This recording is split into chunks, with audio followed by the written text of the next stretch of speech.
옛날에 어미돼지 한 마리와 새끼돼지 3마리가 있었습니다. 세 형제는 같은 키입니다. 일주, 분홍, 똑같은 재미있는 꼬리로 여름 내내 돼지들은 푸른 잔디에서 놀고 햇볕을 쬐고 웅덩이에 몸을 담그었습니다. 그러나 가을이 왔습니다. 어느 날 어머니는 겨울에 대해 생각할 때라고 말씀하셨습니다.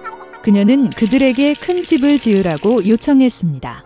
동생은 겨울이 아직 멀었다고 말했다.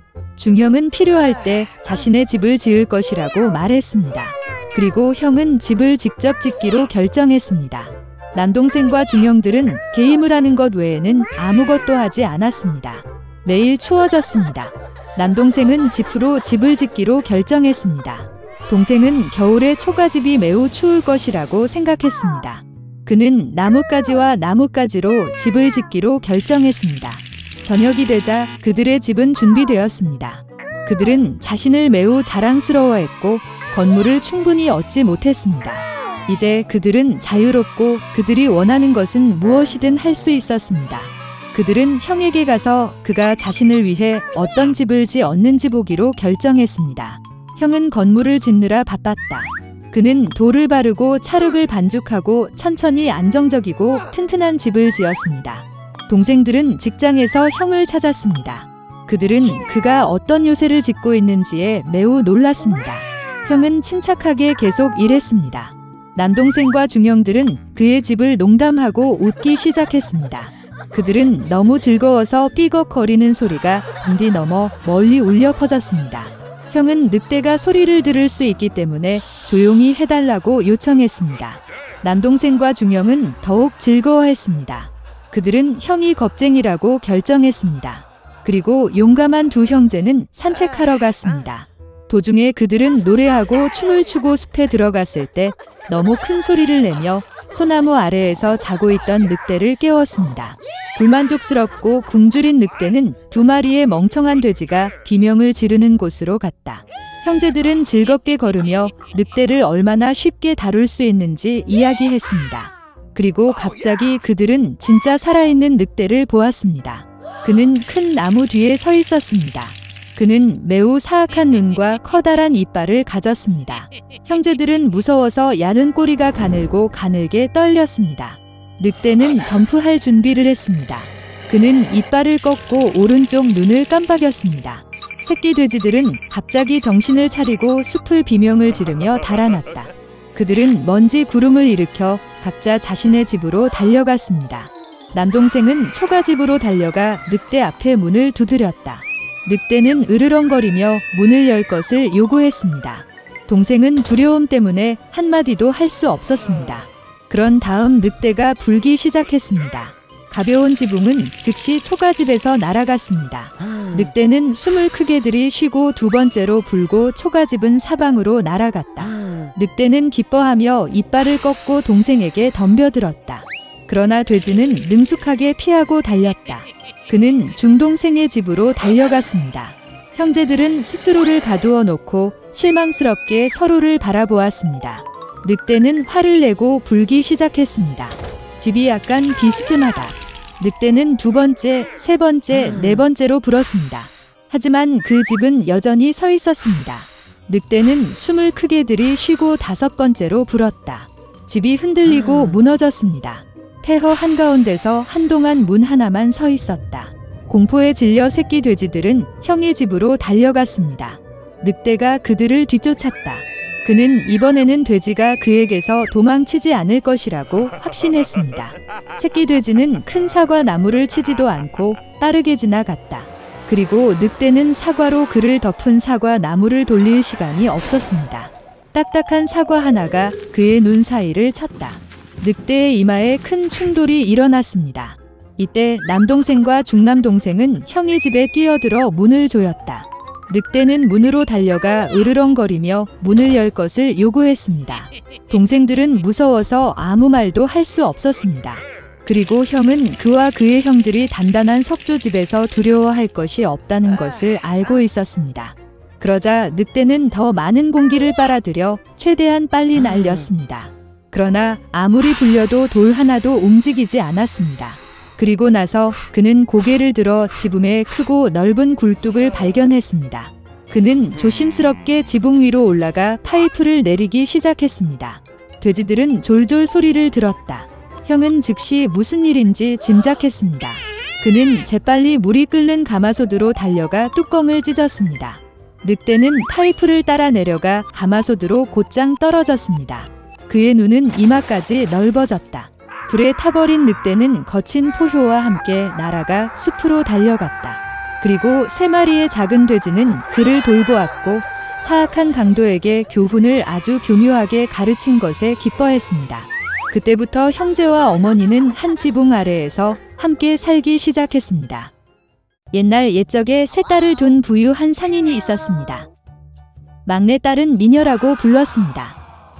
자매들은 그녀가 모두가 좋아했기 때문에 그녀를 좋아하지 않았습니다. 어느 날 아버지는 도시로 가서 딸들에게 선물로 무엇을 가져갈지 물었습니다. 언니들은 귀중한 드레스와 장식품을 원했고 어린 언니는 세상에서 가장 아름다운 주홍 장미를 원했습니다. 상인은 사려 깊었지만 그런 꽃을 찾기 위해 가능한 모든 것을 다하겠다고 약속했습니다. 그리고 도로를 치십시오. 아버지는 장녀들을 위한 선물을 빨리 찾았지만 막내에게는 선물을 찾을 수 없었습니다. 상인이 만난 장미 한 송이는 이전 장미보다 더 아름다웠다. 그가 어디를 보든 그리고 길은 그를 울창한 숲으로 이끌었습니다. 그곳은 매우 어둡고 추웠습니다. 갑자기 멀리서 불빛이 나타났다. 다가가자 상인은 금과 다이아몬드로 된 거대한 고대성을 보았습니다. 문으로 들어가 보석이 가득한 홀에 들어갔다.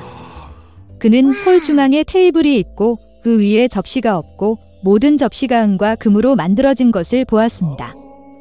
하지만 성은 비어 있었고 아무도 없었습니다. 상인은 주인이 곧 올 것이라고 생각했습니다. 그는 1시간, 3시간을 기다렸습니다. 아무도 나타나지 않았습니다. 상인은 저항할 수 없었고 테이블에 앉았다. 뱃속에서 먹은 노인은 길을 쳤다. 골목을 따라 운전하던 상인은 전례 없는 아름다움의 장미 덤불을 보고 막내딸의 요청을 기억했습니다. 그는 운전하여 가장 아름다운 장미를 골랐습니다. 동시에 번개가 치고 천둥이 치고 포효가 있었고 마치 짐승이나 사람이 아닌 상인 앞에서 땅에서 나온 것처럼 솟아오르지만 일종의 괴물, 끔찍하고 못. 상인이 주인의 환대에 감사하는 대신 자신이 좋아하는 꽃을 골라서 너무 화가 났다. 그 노인은 무서워서 죽이지 않는 한 무엇이든 할 것이라고 말했습니다. 그러한 범죄로 인해 야수는 딸 중 하나와 결혼하기로 동의했습니다. 그러나 그녀의 아버지에 대한 사랑에서 스스로 나오기를 원하는 사람. 그리고 아무도 오지 않으면 상인이 죽습니다.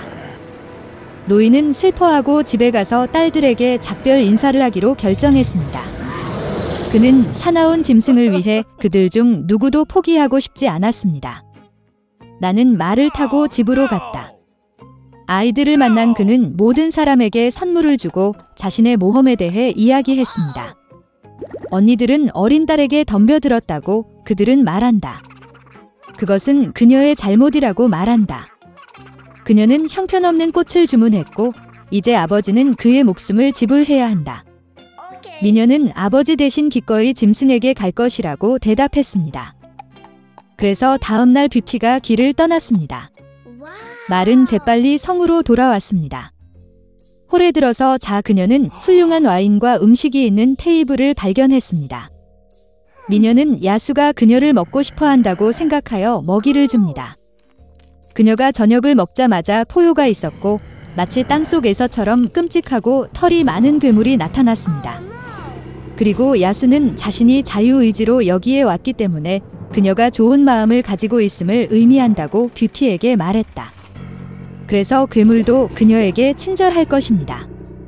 그리고 이 말로 야수는 사라졌습니다. 아침에 일어나 뷰티는 산책하기로 결정했습니다.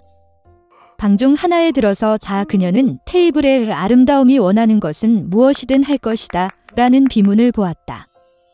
소녀는 결국 괴물이 친절하고 아마도 그는 그것을 먹지 않을 것이라고 생각했습니다. 그래서 그들은 오랫동안 살았습니다. 야수는 아름다움을 아주 잘 대했고 그녀의 모든 욕망을 성취했습니다. 어느 날 그 소녀는 아버지가 아프다는 꿈을 꾸었습니다. 그녀는 정말로 그를 방문하고 싶었습니다. 미녀는 눈물을 흘리며 야수에게 그녀를 보내달라고 요청하고 반드시 돌아올 것이라고 약속했습니다. 괴물은 그녀가 자유롭고 원할 때마다 돌아올 수 있다고 대답했다. 다음 날 뷰티는 가장 비싼 옷을 입고 아버지에게 갔다. 그는 딸이 안전하고 건전한 모습을 보고 매우 기뻤습니다. 그녀의 자매들은 달려와 그녀가 더욱 아름다워지고 심지어 여왕처럼 옷을 입는 것을 보았다. 일주일 후 뷰티는 비스트가 잔디밭에 누워 죽어가는 꿈을 꾸었습니다. 그녀는 공포의 잠에서 깨어 급히 돌아와 그를 치료하기로 결정했습니다. 소녀 가성에 다가갔을 때 그녀는 풀 위에서 생명이 없는 야수의 시체를 보았다.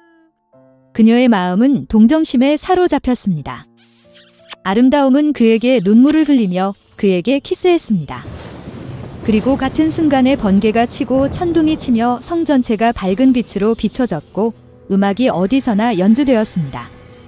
괴물이 사라지고 그 자리에 가장 매력적인 왕자가 잔디 위에 누워 있었습니다. 그는 뷰티에게의 사악한 요정이 자신을 매혹시키고 어린 아름다운 소녀가 그와 사랑에 빠지고 결혼하기를 원할 때까지 그를 괴물로 만들었다고 말했습니다. 그 아름다움은 그에게 손을 주었고 그들은 성으로 갔다. 이튿날 미녀와 왕자는 결혼하여 행복하게 치유되었습니다. 이것이 바로 선한 마음이 사악한 주문을 깰 수 있는 방법입니다.